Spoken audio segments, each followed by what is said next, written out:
magandang umaga ho, attorney. Magandang umaga, Sir Jay, at sa mga nanonood na inyong programang GKRS sa Crusaders Broadcasting System, DW98. At attorney, unang-una ho, congratulations. At ang ganda ho ng setup, kumbaga parang hindi ho typical na opisina ng gobyerno. Ano ho yung naging pinakamalaking inspirasyon nyo ho nung idinesenyo ho itong play corner at classroom para ho dun sa mga bata? Salamat, Sir Jay. Yung pag-develop po ng PSA Child Development Center ay initiative ng Gender and Development Focal Point System. At syempre, nabanggit nyo nga po alinsunod sa Gender and Development Mandate ng PSA. Ang pangunahing inspirasyon po namin ay makapagbigay ng ligtas, maayos at child-friendly na espasyo para sa mga anak ng mga kawani ng PSA habang natutulungan din po namin yung mga empleyado na magkaroon ng maayos na work-life balance. Kasi Sir Jay, bilang isang magulang, mahirap po mag-focus kung nag-aalala ka sa anak mo. Tama. At kumbaga, attorney, ano ho yung unang naging reaksyon nyo ho nung natanggap nyo mula sa mga empleyado ho? Itong, kumbaga, libre ho ito at pwede pa pati sa mga apo at pamangkin kung di ako nagkakamali. Tama, Sir Jay. Libre po yung PSA CDC sa mga empleyado. Pwede kahit po pamangkin o mga apo. Nung una, syempre, nagulat po sila. Tapos tanong agad nila, libre po ba? Tapos anong age ang pwedeng pumunta? Tapos nung mga nakalaunan, sir, supportive po sila. May mga activities po kami na umaabot hanggang 30 yung mga nagpo-participate na mga bata. At attorney, napansin ho namin na swak ito sa 2025-2030 GAD agenda nyo. Gaano ho kahalaga para sa inyo na protektahan ho yung welfare ng mga nagtatrabaho magulang ho dito sa PSA? Napakahalaga po sa amin, Sir Jay. Syempre, yung sa PSA, para po kami isang pamilya na suportado at pinapangalagaan po namin yung welfare ng mga empleyado. Kasi kung nakafocus po sila sa trabaho, hindi sila nag-aalala kung kumain na ba yung anak nila, may maayos bang activities, mas napapabuti po at nakakapag-deliver sila ng mas magandang serbisyo sa publiko. Talagang, kumbaga, dahil napakaganda ho ng pasilidad at libre pa ho, sigurado pong dagsa ang gustong mag-enroll sa ngayon po. Ilang mga bata ho yung kayang accommodate ho ng center na sabay-sabay para ho masiguro yung hands-on pa rin ang pag-aalaga ho? Attorney. Sir Jay, sa ngayon, hindi po bababa sa 10 ang kayang i-accommodate po dun sa Infant Toddler Early Development Program. Tapos para po dun sa pre-kinder, tig 15 at sa pre-kinder 2, tig 15 din. Limitado po kasi syempre sinusundod po namin yung recommended teacher ratio na 1:10 pag yung infant toddler, tapos 1:15 kapag pre-kinder 1 saka kinder 2. At attorney, matanong ko lang ho, may limitasyon ho ba kayo bawat departamento o yung first come first serve po ba yung sistema para sa mga magulang na gusto mag-enroll, yung kanilang anak o pamangkin o apo?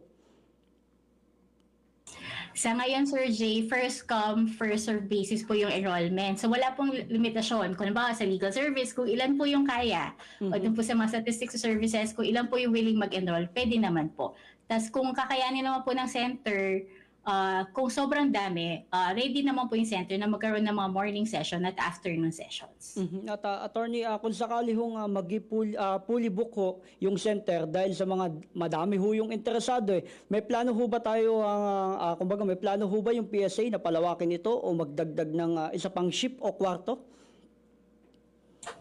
Oo, Sir Jay, pinag-uusapan na po yan ng PSA management kung naging successful yung unang taon at kailangan pa magdagdag, ayun po, magkakaroon ng morning shift or tapos afternoon shift or kung meron pa pong ibang kailangan mag-open na opisina para dun sa child center, gagawin po ng PSA yon. At ito, attorney, para ho ba ito sa lahat ng empleyado ng PSA? Gaya ho na, kumbaga, pwede rin ho ba yung mga contractual job order, yung JO, o yung casual employees, para ho ito sa mga permanenteng staff? Ganun ho.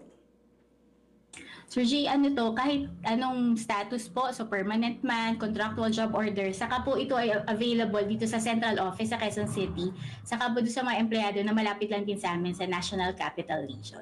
At kumbaga, napakalaking tulong ho sa mga empleyado. Nakita ho namin sa social media, talagang tuwan-tuwa ho yung ating mga kababayan na nailunsad ho ito.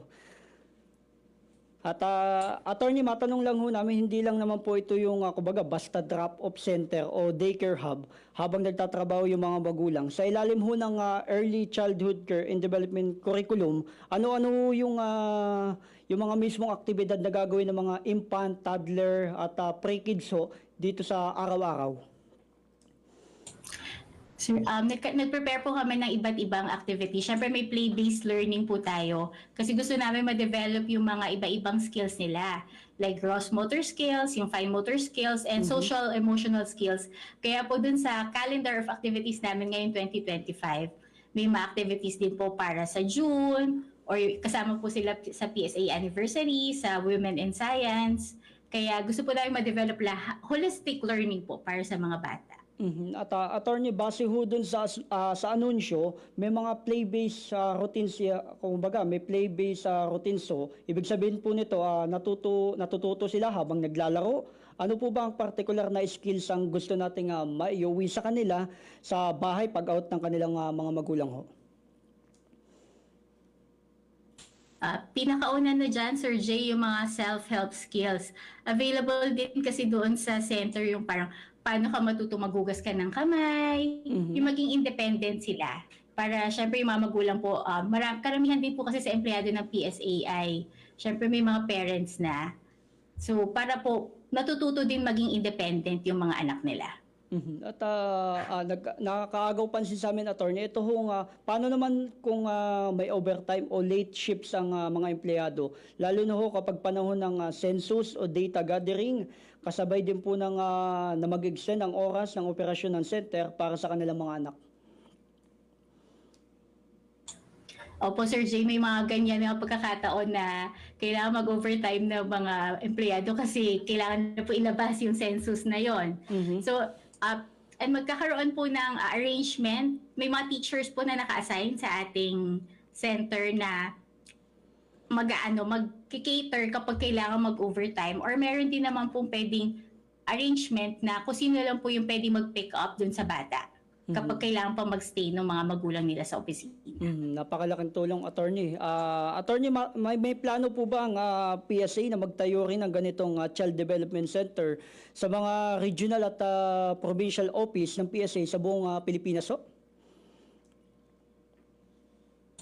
Sir Jay, pinag-aaralan nga po namin yan. Siyempre, depende kung ano yung kailangan nung regional office or provincial office na yon. Sa central office kasi, Sir Jay, nagkaroon ng survey muna. Kung may interest survey, kung gusto or kailangan ng mga empleyado, at naging positive yung response, kaya nagkaroon ng center. So, pero may mga plano po. Depende lang po sa needs ng mga regional offices natin. Talagang, kumbaga, wala ho tayong masabi, attorney. Malaking tulong ho dun sa mga empleyado ng PSA ho. Gayon din ho sa mga bata. Talagang involved ho yung apo, pamangkin, pwedeng-pwede. At ano ho yung magiging mensahe nyo, attorney, dito sa mga empleyado ho ng PSA na nag-aalangan pa ho na o nahihiyang mag-enroll ng kanilang mga anak o yung pamangkin dito sa ating center? Ayan, salamat Sir Jay. So sa mga empleyado po ng PSA, kung ano man yung status, huwag po kayong mahiyang mag-enroll sa ating center kasi sa PSA po, hindi tayo institution lang, isang pamilya po tayong sinusuportahan ng isa't isa sa trabaho man yan or sa personal na pangangailangan. Kasi sabi nga po ni National Statistician Claire Dennis Esmapa, kasabay ng kalidad ng estatistika ay ang aming pagmamahal at pag-aalaga sa ating mga manggagawa.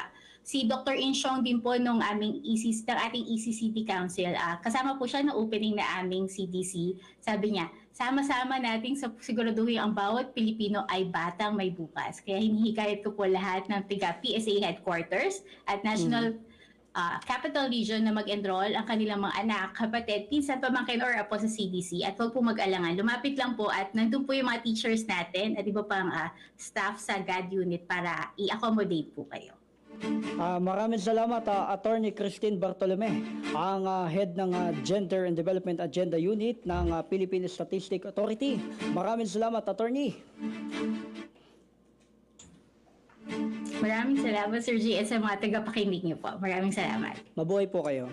Ayan, at ating hong napakinggan si Attorney Christine Bartolome, ang kasalukuyan head ng Gender and Development Agenda Unit ng Philippine Statistic Authority.